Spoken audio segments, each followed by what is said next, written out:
Hello guys, I'm Kashanas and I'm here with Atila, Yesildag. I'm responsible for eSports Europe for wargaming. Tell me a little bit about this event. We have here season 2 finals and what preparations did you undertook to be here in Katowice? So this is, yes, you're correct. It's season 2 finals of 2016-17 season. So it started the second half of last year, and it's the season 2 finals of that year. So it will end up with our grand finals in end of May. How we came up here? It's the season started from beginning of January, the season 2, and after so many matches between the teams, they played. There have been playoffs. Now we have the best of Europe. The top 4 team that is trying to be the champion of season 2, plus they're trying to get their slots to grand finals. Some of them already have a good amount of points to already take a spot there, but still there's this available spot for another team to go. Can you tell me a little bit about the physical aspect of gaming? Do you think it's important?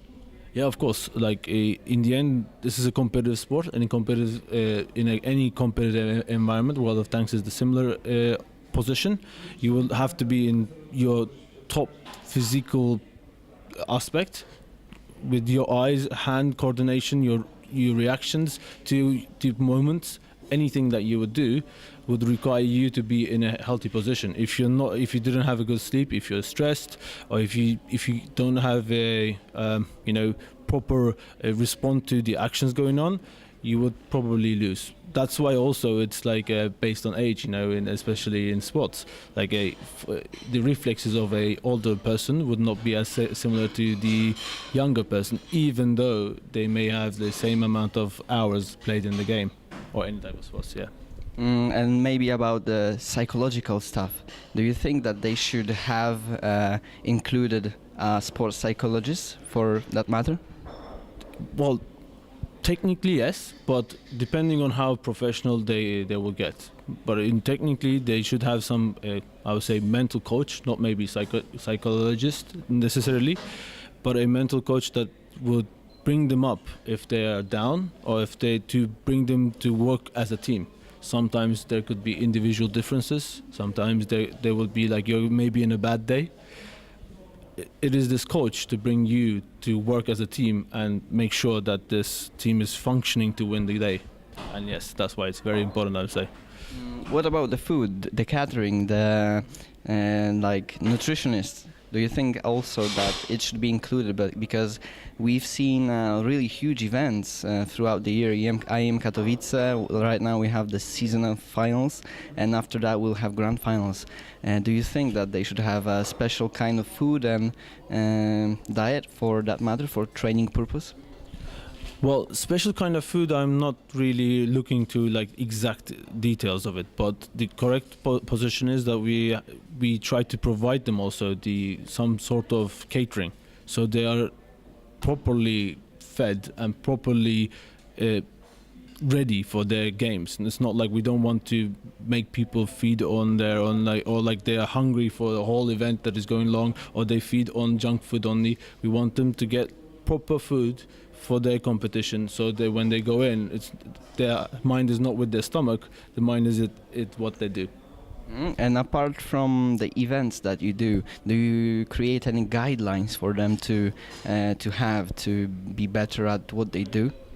We don't have a written guideline, but we always try to promote a proper work-life balance, I would call it. So like we try to promote them to say this is the guidelines that we say that it will be good to keep up with the work-life balance. But like every competitive environment, it comes to the individual and the teams themselves to force this. So if I can give you an analogy for work, you will always say people to work in a proper healthy environment, but if a person wants to stay whole day and work, it's their own choice in the end. What do you think about the current state of science in esports? Do you think there is enough of science going on, or there should be more? I think there should be more. Like it started, but it's not where I supposed it would be good. If we compare it especially with the traditional sports, I think there are a lot of options that it could be included and expanded and looked more detailedly. to see what are these effects of like long-lasting trainings, the long-lasting tournaments, how to improve it and how to make it be better. Maybe even like with technology-wise, you know, most of the sports use these technology. For swimming, for example, you have special suits for people to swim faster, and this comes after like long trainings and tests. And this could be true. We have it with some peripheral companies, you know, they check this, but this is not only enough. I think it could be expanded into many areas. So you think that there should be more regarding also the technology and the how to train, right? So like we just said, go to do some physical stuff, though, go and have a certain support.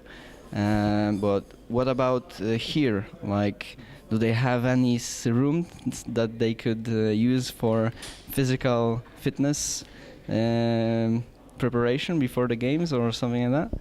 Well, our event is pretty short in the sense of 2 days. You know, we don't necessarily give them a location for doing the gym or this kind of activities around. But if it was asked, yeah, we can always provide. In the end, it comes to what they ask from us as well. So we don't have a specific position to do the sports, but yeah, there's plenty of place to do sports here in the sense of we have the space. It's not like very small. Yeah, so they can do whatever they want to here, and certainly if they want to do some physical fitness training, they can use the space we have here. Yes. So would you have anything more to add to our viewers and fans of World of Tanks and other wargaming games? Well, I would say keep your work like gaming time like in an appropriate time, that you lose your focus on it. So give breaks, but play a lot to be competitive enough to win the championship. That's important in the end. So thank you very much. I was here with Atila, and I hope I will see you next time.